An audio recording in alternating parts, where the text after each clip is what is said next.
ko julde nelal men Mouhamadou bi Aminata Abdoulaye kodda annabawe mo jam e kisal da iman wone mum en juurima hilfa men to banggue diine mawmen to banggue aada mawmen ko jiɗen ko gollade oɗo saaha aadi bilaadi salaade aadi ɓuuri firtoyade en garti ɗo e ayaw mourabe tun taw ko ayaw heeri ngo ɗo e nder leydi Mauritanie yewtere mum wiyetede pinal e joljole yontere kala e oɗo saaha ɗum ɗo noon hande ko tongode temedde ɗiɗi e jeeɗiɗi ɗum ɗo noon en jestiri ɗum Allah no handirta ni baɗo ko wela waɗa nde wela waɗa kadi no welira ɗum ɗo noon ndeɗo yewtere e kala saahaji ine bismo yimɓe bismo neɗɗo goto taw ko ara fira faccira ko fati to banggue ko jiɗen ɗum ko namnade kadi nde wiyete ko pinal e joljole wadde ɓooyani haydara ko jooli ko ɗum no saabi mbawɗen ɗo bismade jomum ara fira faccirana men no hannirta niyete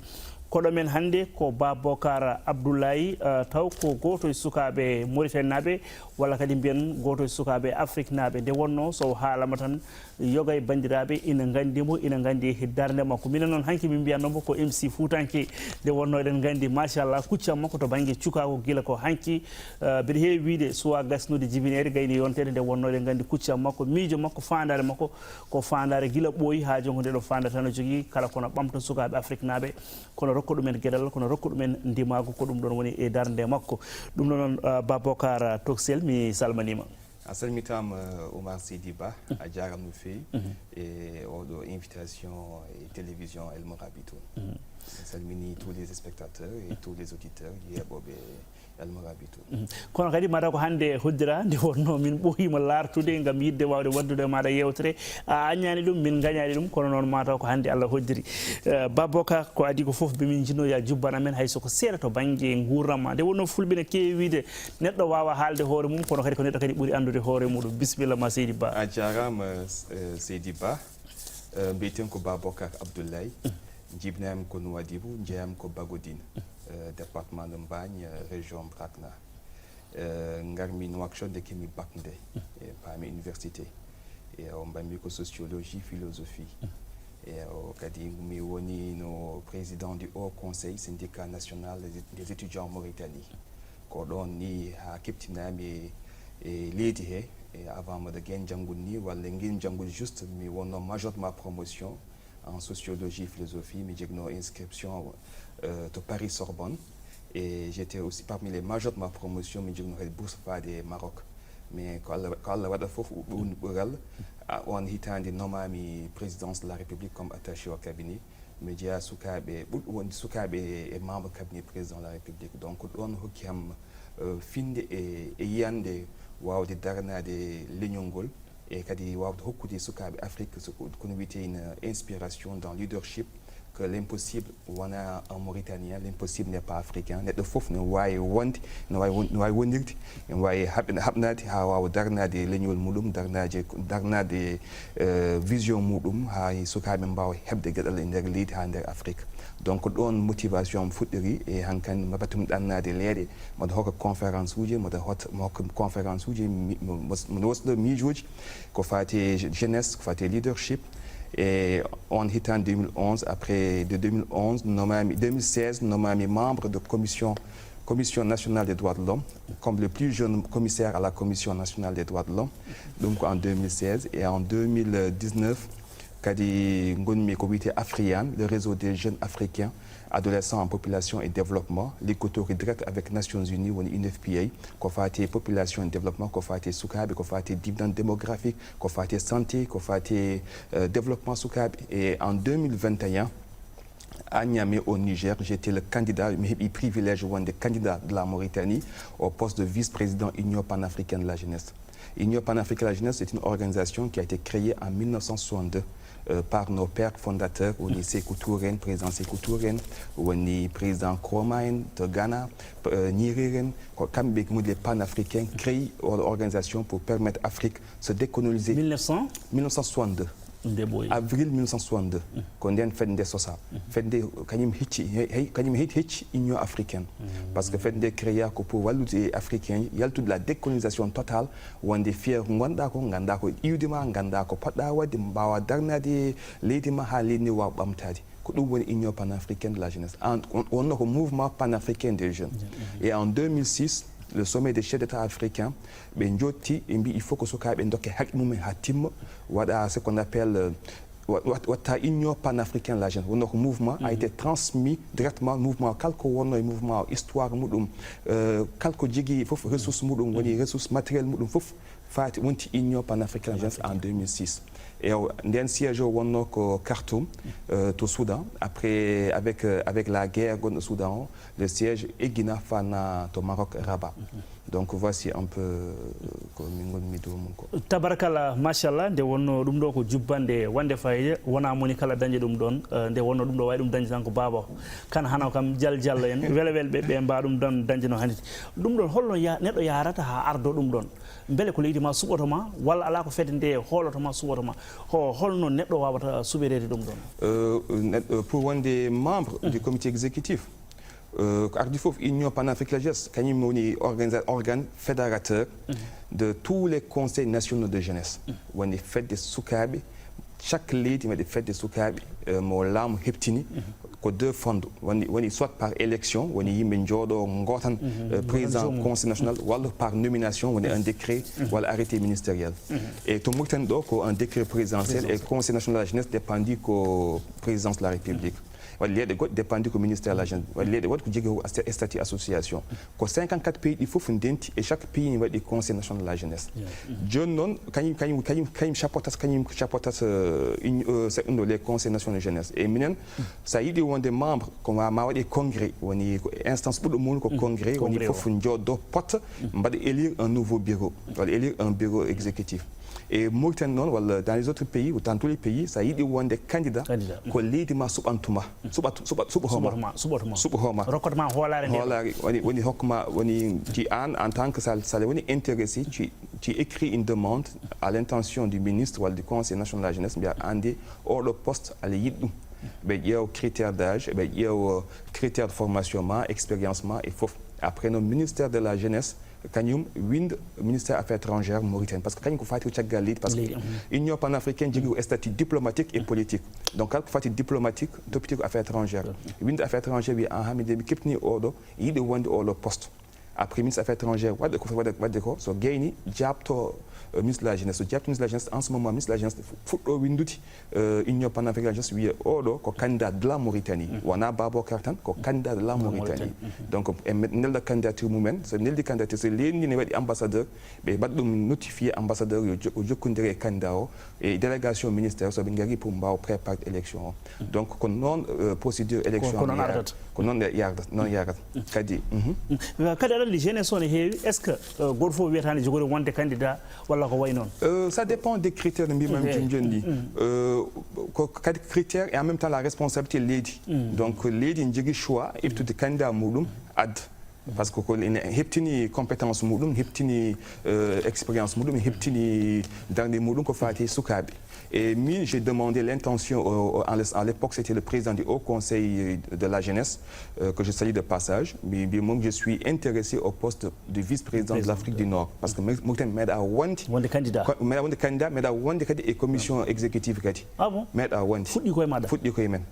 donc j'ai manifesté on intérêt des manifestations intérêt nde ils ont min mbaddi procédure administrative fof ha gassi min jeehi min jindiri ministre de la jeunesse min kalni ɗum noddi ambassadrice Mauritanie ni wonno ko Hadjitou Mbari Fall ambassadrice Mauritanie à Addis Abeba en Éthiopie on hokki kadi des recommandations par rapport à la candidature de Babacar Abdoulaye en ce moment konko ɓe bindi eɓe neldi candidature o au niveau de l'Union panafricaine de la jeunesse qui a validé ma candidature ko nden noon candidature am valida neldami to congrès wonno ko Niamey en novembre 2021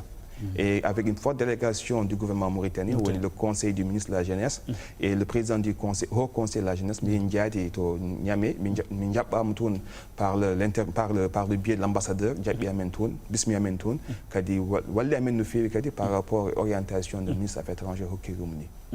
ko 50 pays mbiɗa 54 pays beele ko vote ko élection on mbaɗa ɗum campagne walla hol noon ko campagne parce que ko ministre uji garat ɓe polnodiranoɗa taw wona polnodirano noon ko Algérie et parce que Mauritanie jeeya ko Afrique du Nord et Afrique du Nord waɗi Mauritanie Maroc Algérie Tunisie Égypte et Libye donc waɗi ce qu'on appelle en première étape so candidature ma waɗama validé waɗi ce qu'on appelle audition joɗɗa e comité goto mbaɗma auditionné par rapport à certaines questions je fof jaaboɗa sa ɓenni on paya e élection donc kadi a waɗi kadi disqualifiété avec éliminé don et on a passé toutes les étapes. Question à dire va éliminé. Aba éliminé don. Parce que la Gambie a été éliminée dans audition. Donc non éliminé parce qu'il y a certaines questions que ben posément ça on par des critères de sélection. Mais élection. Il y a deux formes d'élection. Élection va être ce qu'on appelle compromis. Région Djodo discute par un cas intermédiaire négociation politique, diplomatique et politique. Mais élection parce que min kooli parce que min mbaɗi campagne ala min kettina avant tout min kettina ko min darna men parce que ça ƴeewi 2021 wonno presque 10 ans mbiɗa woni côté jeunesse africaine leeɗe fof min anndimi leeɗe kewɗi ka yettima nokkuji kewɗi mi yettima kadi ɗum bettanima bettani kam donc mi yewde yimɓe sukaɓe heewɓe en nganndi darna ɓe nganndi ko mbaɗa ɓe nganndi holmin ɓe nganndi leadership am au niveau ɗum ɗo kadi eɓe nganndi kadi oɗo poste kadi somi hokkama ɗum wawi waɗi hen kadi gartam ko fati jeunesse africaine donc min jooɗi min mbaɗi élection Mauritanie hawi ko Algérie hawi Mauritanie hawi ko Algérie pour la première fois dans l'histoire min jaha élection avec cette délégation et avec min mbaɗi élection 2021 donc nous avons remporté l'élection min woni premier vice-président Union panafricaine de la jeunesse et nous avons reçu les félicitations des conseils des ministres de la Mauritanie. À l'époque le porte-parole du gouvernement Kayemini annonce information au peuple mauritanien et le peuple mauritanien fof dans sa diversité a été très content peuple fof weltima hen no feewi kadi darima hen no feewi kadi parce qu'ils ont manifesté la joie et le lendemain wonno ko conseil des ministres de la Mauritanie et j'ai reçu le candidat de la Mauritanie a reçu les félicitations du conseil des ministres. Donc j'ai été reçu par le ministre secrétaire général à la présidence, j'ai été reçu par le ministre de la jeunesse. Donc le soutien du gouvernement continue par rapport au poste. Machallah. Tabarkalla dum don famama holko woni darde fedde nde et fende ko jogui ko statut diplomatique et politique ko joue un rôle consultatif auprès des chefs d'État africains. Kañum faminte leeɗe ko fate sukaɓe woni goƴ sukaɓe gonko mumen sukaɓe poti koko wandi poti ko heptinede poti ko heblede poti ko responsabilisede poti ko tottede des fonctions mbawa liggade ha mbawa développe leydi mumen donc minen min goni ko sous forme d'intermédiaire entre la jeunesse et le gouvernement et les institutions internationales. Donc minen kaldat et président minen kaldat et chef de gouvernement minen kaldat ministre de jeunesse ko fati situation des jeunes en Afrique. Nous sommes reconnus par l'Union africaine comme une agence spécialisée en matière de la jeunesse. Comme il y a une organisation qui fédère toute l'agence africaine. C'est-à-dire l'éducation, parce que ce qu'on peut dire, la formation, l'emploi, l'entrepreneuriat, la sécurité, la lutte contre la migration, d'autres thématiques, l'agriculture, l'agrobusiness, le développement, ça nous concerne directement. Donc, nous avons des experts en matière de la jeunesse. On a des responsabilités. Parce que mbiyam suka pade ha jango onon kon suka tan pade ha jango mais suka mbay halfine so kalfinam non mbaw liggade no hanif ni wada des résultats très positifs waaw participer au développement leedi men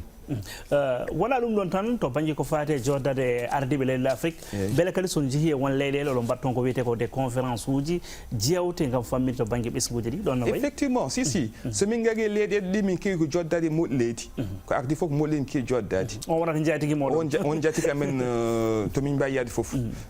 min jeehi Congo Kinshasa min jeehi Namibie min jeehi Kenya min jeehi Ouganda min jeehi kala leyɗe min jeehi ko mawɓe leydi bismoto amen min kalde muɗum ko caleɗe leydi mabɓe e caleɗe kadi gonɗe région parce que ce région ma deeƴan tan hay leydi ma ina wawi was deejje donc ina woni important min nokka vision amen yiyande amen ko fate situation leydi mabɓe et situation région kadi donc min kewi wadde conférence uji min joddo e ministre de la jeunesse kañum woni kadi après moɗɗi leydi ko ministre de la jeunesse kañum concerné directement institution amen kadi sukaɓe kadi des leaders woni ko wawi wonde foof de différents bords min keɗoɓe min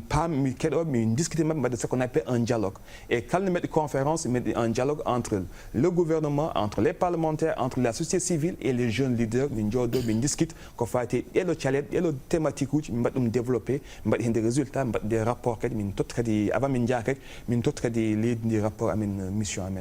Firti ɓe jaɓɓo to banggue miijiji mon ɓe jaɓɓo ɗum kamɓe ardiɓe leyɗele Afrique ɓe min jaɓɓo ɗum no feewi par ce que sa ƴeewi guila min goni oɗo mandat 2022 min gefti fonction faade joni sukaɓe batti halfinede batti heɗede batti responsabilisede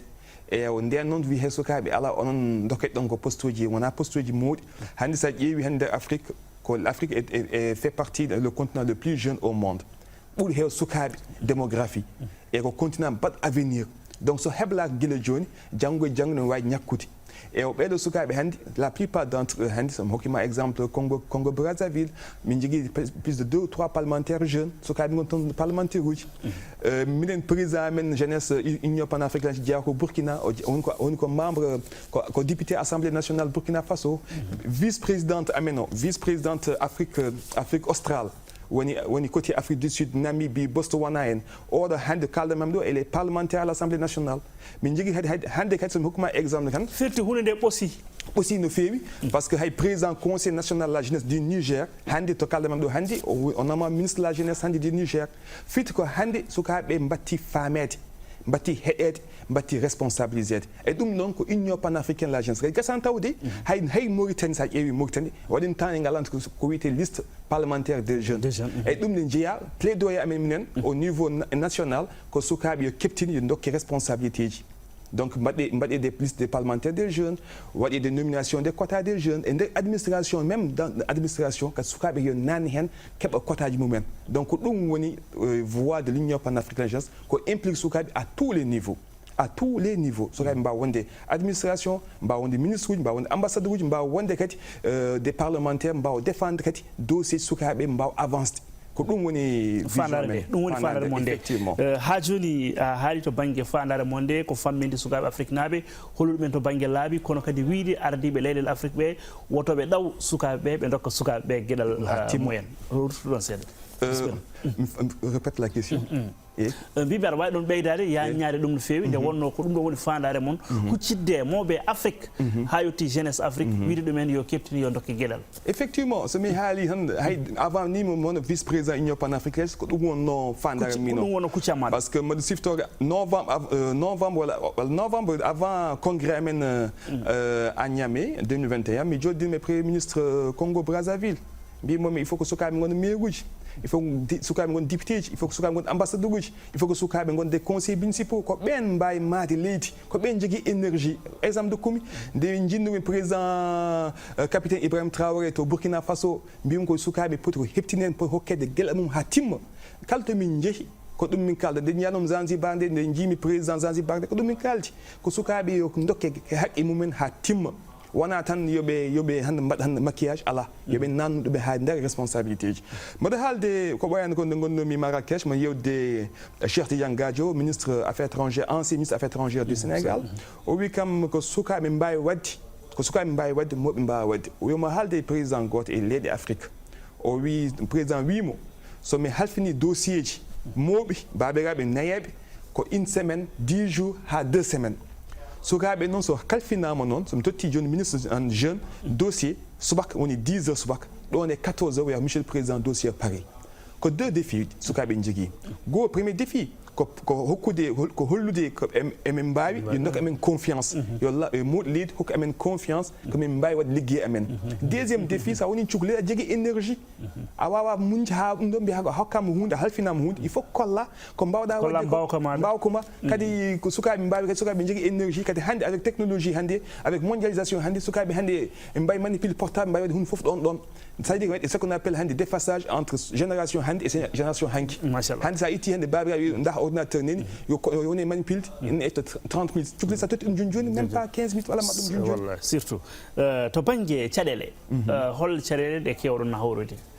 ko fati jeunesse Afrique eyyi jeunesse Afrique ne heewi caɗele par ce que c'est une forte démographie woni population ɓurɗo wonde importante e nder aduna he caɗele mumen he woni affronté ko caɗele liggey woni golle calet liggéey. Deuxièmement ko calet sécurité. Troisièmement ko calet e ɗannugal woni immigration. Et immigration waɗi 2 volets, waɗi immigration clandestine o woni irrégulière o e waɗi immigration la fuite des cerveaux. ɓe ɗanno mbasa artude. Donc min jogui ɗeɗo calet kadi 4e point ko point de premier point ko point de emploi. woni sukaɓe jangde no liggeyaji mumen mbasa gollade. e so cuhlen no janggani no liggaki noon wontat automatiquement hankkandi en potentiel candidat sur 2 volets. on kollita ɗum noon ardiɓe leyɗele Afrique ɓe eɓe jogui on rapport eɓe jogui rapport de mission fof ɓe jogui ɗum non rapport de mission ɓe jogui kadi non thématique fof ko thématique entre paix sécurité entre emploi des jeunes entrepreneuriat ko fati migration ko fati changement climatique parce que des fois ko jor affaire waɗa environnement très sec yimɓe mbasa dañde to ndemi et ça pousse à l'exode rural nden ko wiyete ko exode rural joni ko wiyete ko immigration neɗɗo ummoto leydi fade leydi goɗɗo yiiɗo ko deñi donc ɗin fof min kalde mo leydi parce que nous avons ce qu'on appelle un rôle consultatif. Min jogui rôle consultatif auprès des chefs d'État. Min kalante moɓe leydi voici nos suggestions, voici nos remarques, voici les points à discuter. hande mbimami ni que le problème principal hande ko chômage des jeunes. C'est pour cela hande waɗi ce qu'on appelle la création des start-up en création des PME des moyennes petites entreprises kadi waɗa des politiques de développement en kadi sukaɓe mbawa orienté vers l'innovation la technologie mbawa kadi heblede ko fati ɗum développement de l'Afrique parce que sa ƴeewi hande Afrique pays kewɗi Afrique hande ko fati hande réponse par rapport au chômage des jeunes c'est la création des moyennes petites entreprises woni favoriser les jeunes à faire des start-up woni ƴewan financement sukaɓe à travers la Banque mondiale à travers d'autres partenaires mbawa finance sukaɓe ha mbawa wonde autonome et indépendant donc ɗum woni fandare men woni question d'employabilité des jeunes l'entrepreneuriat des jeunes la lutte contre l'insécurité parce que so yimɓe ngala insécurité mbawa heblade mbawa liggade mbawa préparade sukaɓe ha mbawa développade kadi deuxièmement kadi kala jaaɗo kadi wiya han arta ha so arti dañta ha liggey walla so arti heɓa ha ko foti hebde ko par ce que caggal leydi ne hokka ɗum opportunité kewɗi e ɗum noon kadi min kalda kadi min mbaɗa alerte walla min mbaɗa informé kadi les présidents africains yo mbatta feere kadi sukaɓe garta kadi le retour des jeunes dans leur pays mbawa halfinede mbawa kadi tottede haqqe mumen ha timma machallah 2021 gardine ɗon to yo gardu hono nde ɗo fedde guila nde oɗon jogui pandaje moon beele pandaje moon ɗe on mbaɗi hen hayso 50%.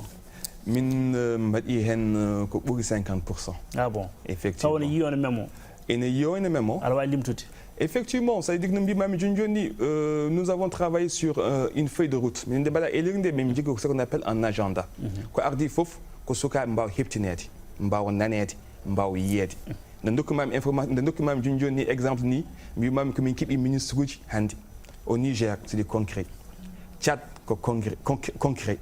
Les parlementaires hande des jeunes, nous avons des parlementaires jeunes. On keɓi kono beele oɗon jawa ha joni ko keɓɗon ko walla kon hawtiɓe ɗum. E neɗɗo ko yawat tan par ce que yaw Allah ɓeydan ɗum ko min on est toujours pas satisfait en réalité. Ça veut dire que holko min keɓi certains résultats kadi min jiiɗi kadi ko ɓuuri ɗum kadi parce que l'impossible n'est pas africain. No ken wiide ni heɓi hunde kadi a yilo kadi goɗɗum kadi ha wawa kadi parce que sa yimɓe jeehi le dernier sommet min mbaɗi organisé o ko sommet des jeunes en situation de NIT exemple c'est un premier sommet meɗa wadde sukaɓe woni situation de NIT ko sukaɓe mo janggani mo keblaka kadi mo ngala golle et ɗum noon hande à l'instant mo kalda même selon les chiffres de la Banque mondiale que 72 millions de jeunes dans les 54 pays africains et jogui oɗo situation 72 millions de jeunes janggani keblaka ngala golle e joni min en tant que joni min gummima oɗo vision min payi oɗo vision joni pour wawde haɓnade ɓen sukaɓe 72 millions de jeunes hande so mbaɗama transformé hande jangguinama keblama dokkama golle hande Afrique ma wawa développade encore plus parce que c'est une énergie positive à exploiter. Donc, nous on alerte, on interpelle les chefs d'État africains par rapport à la situation. Parce que les gens njangani,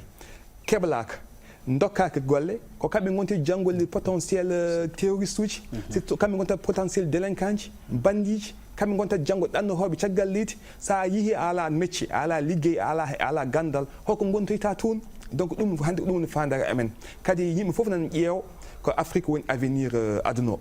Afrique woni avenir aduna. e so Afrique woni avenir aduna il faut ko yimɓe keblo jaɓɓade on avenir gonga so yimɓe jaɓ so holno yimɓe kebloto ha mbawa jaɓɓade ko prépare sukaɓe so sukaɓe hande keblama jangguinama keeɓi diplôme aji kala toɓe mbawi yaade aduna he en mbawi hutorade on gandal en mbawi liggade en mbawi wonde yimɓe respectaɓe yimɓe heɗaɓe kadi yimɓe kadi mbaɗoɓe apport et développement nokku toɓe goni ɗo kadi mbaɗini fierté kadi e image moƴƴo e Afrique leyɗele men ɗe machallah ma en gartoy ɗon kono noon gasata taw en kalani hono on ɗiɗo ɗum ɗo ko jeenari ndiɗo jeenari ko aɗa wawi haalande men holko addi ndiɗo jeenari goni ɗiɗo e yeesam ɗo hede ok oɗo trophée ko heɓtinde leadership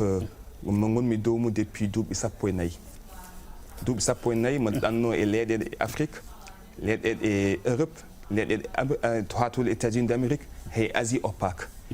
e ɗum fof ko presque wona ko même combat ko hare goto dande wote ko sukaɓe yo keptini sukaɓe yo keptin sukaɓe dokke haqqe mumen sukaɓe yo ɓe mbatte e ko wate développement leydi mumen donc ɓe mbi noon oɗo sommet ko sommet baɗɗo fayida par ce que waɗi 43 pays capan tati non 43 pays capannayi tati leyɗe tawtara ancien ministre uji ambassadeur uji des directeurs des ambassadeurs des représentants des systèmes Nations Unies des jeunes leaders kadi 200 ɗiɗi organisation de société civile en tawtara e mbi noon il faut que ɓe mawnina ɓe kepti mawnina sukaɓe dilloɓe nder Afrique min kewani min timmani sappo min timmani sappo heɓtinaɓe e nder Afrique e tottaɓe oɗo trophée e kadi ko mi tinani ko waɗi kanko surprise en réalité par ce que sa neɗɗo ne gollo hunde hoto ɗamino haydara ko golloɗa ko continue mbatta ko donc min ɗaminaki heɓde trophée min ɗaminaki heɓde reconnaissance par ce que mbaɗami ko je suis convaincu woni ko ƴiƴam maɗa ko dardam c'est ko ƴiƴam woni ko c'est ma vision hande chaque jeune africain ina foti heɓde gueɗal muɗum ina foti heɓde droit muɗum ina foti heɓtinede ina foti responsabilisede ina foti kadi participer e développement leydi mumen donc mi tinani tintani tan ha wiya le monsieur Babocar Abdoulaye vice-président Union panafricaine de la jeunesse de la Mauritanie yo ara totte oɗo distinction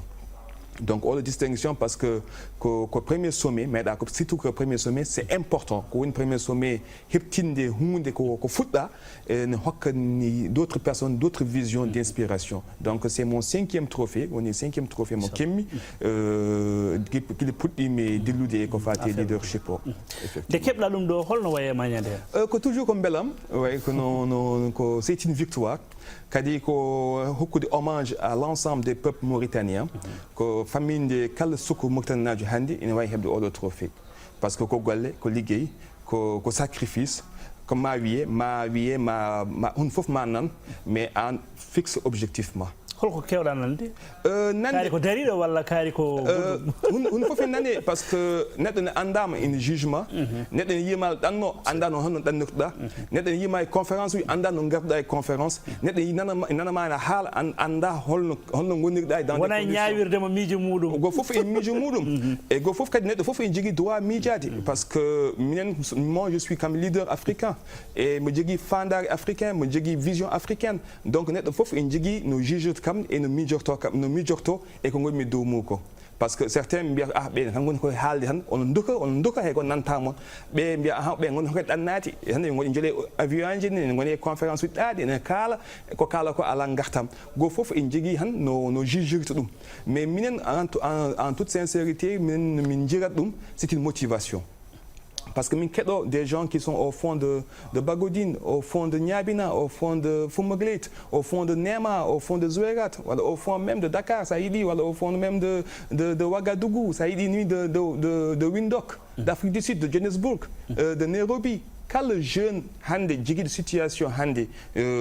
problème au niveau de développement au problème de niveau situation munum ko ngoy amen et net so ardim wala so woni yeston wieti nanas hun fof mais ça woni leader ala jigi objectif a jigi vision ma ko yo sukaɓe keptini nder aduna he yo sukaɓe keɓɓe gueɗal mumen nder aduna he et des fois min participe des fois dans des tables rondes une fois à l'Union africaine, il y avait 6 chefs d'État africains, il y avait 6 jeunes africains, et parmi les 6 jeunes africains, moi je dis donc pour famille comme min situation mo yimɓe nguuri ko on situation min nguuri donc ɗum noon des fois neɗɗo ne wawi juge ɗum ne wawi haaldema ko mais andama Et maintenant, en tant que leader, non, on est fixé sur nos objectifs, les objectifs et l'agenda de l'agence africaine. Que ce soit mbao hebde hakki mumen, mbao heptinede, mbao wonde ko wonde ko. Bida odo watuma profet Joyabo 5e. Effectivement 5e. Godi holno mbano. Godi wala kanji foko de gotum. On a gotum. Trophée fof ne arde circonstances moudum. Or le trophée joni ko trophée Mbimbamini, il y avait plus de 1000 participants. Mani sukabe partout, on a même public. Ko sukabe be ko sukabe mo jangani mo ganda ko keblak ngala golle ko situation goddo. Trophée mo kimmi en 2023 woni meilleur jeune leader de l'Afrique woni wadi ko compétition moten hawi ko Sénégal, moten hawi ko Mozambique, moten hawi ko RDC Congo Kinshasa, moten hawi ko Soudan et moten hawi ko Cameroun. Et ça, et oui, c'est la population démographique humaine. Elle est comme 5 millions d'habitants. Elle est comme 5 millions d'habitants. Ça, et oui, Sénégal, ils sont combien d'habitants? Combien de population? Ça, et oui, Congo-Kinshasa, combien? Mais on a un nombre de populations qu'on volonté. Et que nous, les Africains, nous sommes les meilleurs jeunes leaders de l'Afrique. Donc, on a troisième trophée. Quatrième trophée, où on a une conférence africaine pour la paix. Qu'on arrive, qu'on fasse des mobilisations et qu'on fasse des paix et sécurité, mon conférence au niveau international, à faire qu'on fasse des soukabi, captain, soukabi, ngon, soukabi, donc responsable, parce que les premiers partenaires handi, question de paix et sécurité, que soukabi. Parce que soukabi handi, soukabi là, comme on t'a terroriste, soukabi handi, so peranda, comme on t'a bandit. Donc, ce mine que nous, on est fan d'armes et vision, donc, le captain, comme on bang, comme on trophée. Donc, le trophée, il faut un environnement, un écosystème, par rapport d'Andema et par rapport à Kwaïdema. Kadimi Hibika trophée au niveau de Nations Unies, une FPA par le directeur régional, Dr Mambing Ngom à Dakar, où il y a un trophée de reconnaissance par rapport à la question dividende démographique, l'implication des jeunes dans les prises de décision, la santé de la reproduction, la santé de la jeunesse. Donc, il faut que chaque trophée ait un djegi han fanda moudou. Djegi mana moudou. Donc, il trophée Godi, développement durable, donc leadership, donc dans mon engagement quotidien. Hande holno jiruda jeunesse Afrique to bangi yande mada. Et l'agence africaine woni koy mouvement. Woni koy mouvement faire un développement. Hande somi wala hande somi hande rétrospective il y a cela 10 ans hande l'agence africaine won point A hande men point B parce que be aussi set bati hedede bati famede bati halfinede. Rien qu'en Mauritanie, ça y mais là, on a un département dédié uniquement à l'optimisation des jeunes. C'est la première fois, Handi. Le président de la République, son Excellence Mohamed Cheikh Ghazouani, qui mandat Mouloum Soukabi. Ça y est dans d'autres pays, Handi, que le président Soukabi Ngardi. Dans leur pays, rien qu'au Botswana, c'est un président qui est un peu jeune. Ça y est dans d'autres pays, le président Djigui a des visions Soukabi. Ça y est rien qu'à côté au Sénégal, le président Diomaye Faye, c'est un jeune. Donc, je suis très satisfait parce que Soukabi a des prises de décision. Ça y est le président de l'Assemblée nationale du Sénégal, c'est un jeune. Ça y est le ministre la plupart des ministres jeunesse africaines, je vais vous un exemple concret. Ça y est Botswana, ministre de l'agence Botswana, que ça y est Niger, ministre de l'Action sociale, que tu voulais Tuxel. Ça y est ministre de l'Action sociale du Tchad, que tu voulais Tuxel. Ça y est ministère du Niger, que tu voulais. Ça y est secrétaire général du ministère de l'Égypte, que tu voulais. Ça y est Handi Kalto Bada Handi Leden Jada Handi. Rien que ni aussi, ça y est même la candidature de notre compatriote mauritanien Sidoulta. Ça y est une délégation, moi, une jeune dame mauritanienne, c'est une jeune dame. À des victoires, participe de victoire et Sidoulta. Ça veut dire Handi Soukab Bati Heded. Ça dit rien que la Mauritanie, ministre de transition numérique, c'est un jeune, ministre de l'agence, c'est un jeune. Donc, fait que Handi, comme Soukabi, Handi, n'a pas de hebdi. Il faut qu'il continue. Et qui dit que c'est un acquis, mais il y a Tabarkalla Baboucar, yewtere fuɗɗima nayi wuute holko jiɗɗa ɓeydude yewtere nde taw min hamnanoki mo ɗum ɗon taw woni goƴa maɗa. Je commis un petit point il faut woni leadership woni darde et jeunes en Afrique donc un petit tous les points on a discuté sur tous les points donc mi tabarkalla dum don wadde hol ko woni wasiyo ma dendangal bandirabe yebi yankobe hono de do yewtere ko arde fof Allah jaram a jaram mi weltimno fe wala invitation ina moƴƴi sahaa fof sukaaɓe africain ji sukaaɓe mauritaniaɓe dillooɓe nder Mauritanie haa nder Afrique mbawa arde wosnide miijoji mumen ko fati e vision par ce que no kewi wiide ni han ce qui fait la beauté d'un tapis c'est la diversité de ses couleurs ɗum ko Amadou Hampâté Bâ wi noon e ina moƴƴi goo fof adda yiyande muɗum ko fati e construction et développement leydi et je suis très satisfait arde ɗo e yewtude ko par rapport oɗo émission et premier conseil mo dokkami sukaɓe yomi ñangu ko arde fof ko jangde woni cottirgal aduna o sa janggani a wawa woɗɗoyde deuxièmement hayso jangde ma woɗɗoyani ƴeew mecce par ce que kala to mbayde aduna he sa ala mecce hay nokka haydara firtani et troisièmement kadi yimɓe yo yimɓe ƴeew moƴƴi ko yimɓe gosnodir miijoji go fof en jogui opinion muɗum en jogui vision muɗum mais holko yimɓe ndenɗen ko leydi ndi e leydi ndi noon hayko yiɗama leydi ndi bona so leydi ndi boni noon ko yimɓe fof pertata donc ene moƴƴi yimɓe ndento ko fati unité nationale o yimɓe fof ndenta gon neɗɗo goto liggono leydi min ha mbawa ɓamtade et ɗum noon kadi ko c'est un appel que j'envoie à la jeunesse mauritanienne ko yo toppit jangde mumen yo toppite formation professionnelle yo toppite ce qu'on appelle aussi l'innovation yoɓe hoto paada hay goto n'attendez personne il faut créer il faut innover to mbaɗa wonde fof sa woni hayso gonɗa ko fond de babaɓe aɗa wawi jagade parcellement leydi ma mbaɗa agrobusiness ma wat hayso mbaɗa nede guertoɗe nehe guertoɗe ma wawa yeeyde donc il faut pas attendre en réalité donc il faut commencer à innover à créer parce que l'impossible n'est pas mauritanien kala jeune hande en jogui potentiel en lui en jogui hande une énergie en jogui hande une force en jogui hande une inspiration de pouvoir travailler ha wawa développer environnement hoto ƴeew leydi ndi foof tan ƴeew to gonɗa ɗo han nokkuma to gonɗa ɗo siko 5e gonɗa siko 6e siko Tavarzien siko Darnayim siko Arafat kala to mbaɗa wonde ƴeew wonde un apport très positif dans la construction de la Mauritanie et de l'Afrique parce que mbatta ko cikka hay goto yiyani hay goto yiyanima hay goto famanima deke yimɓe foof ne ƴeewma ene paadema ene ɗaminema donc il est important de relever le défi machallah ɗum ɗo noon a jarama no fewi Seydi Ba wonno kolo men hannde no mbiɗen ni ko Ba Bocar Abdoulaye taw ko goto e ardiɓe hono fedde sukaɓe leyɗel Afrique kadi o addi ngal ɗo teddungal o addani ɗum ko leydi ndi kala o addani ɗum ko Afrique kala kono kadi o addani ɗum ko leñol fulɓe nde wonno ko heno jeeya ɗum ɗo noon en beltima Allah en beltimamo nde wonno no mbiɗen ni en ɓooyi yidde bismade mo ɗo nde wonno eɗen gandi wonko woni e hoore nde so addama ɗo ma naftu rendo ngo no hanniti ɗum ɗo noon Allah jarama e jetti noon wonano men to banggue karallagal to banggue régie son montage wonano men toon ko musidɗo men hono Habib Wul Mohamed ko kanko wonano men toon kanko e wondi makko kala ɗum ɗo noon jaam to jaam ga e jaam ɗo hakkude o yo Allah waɗa men jaam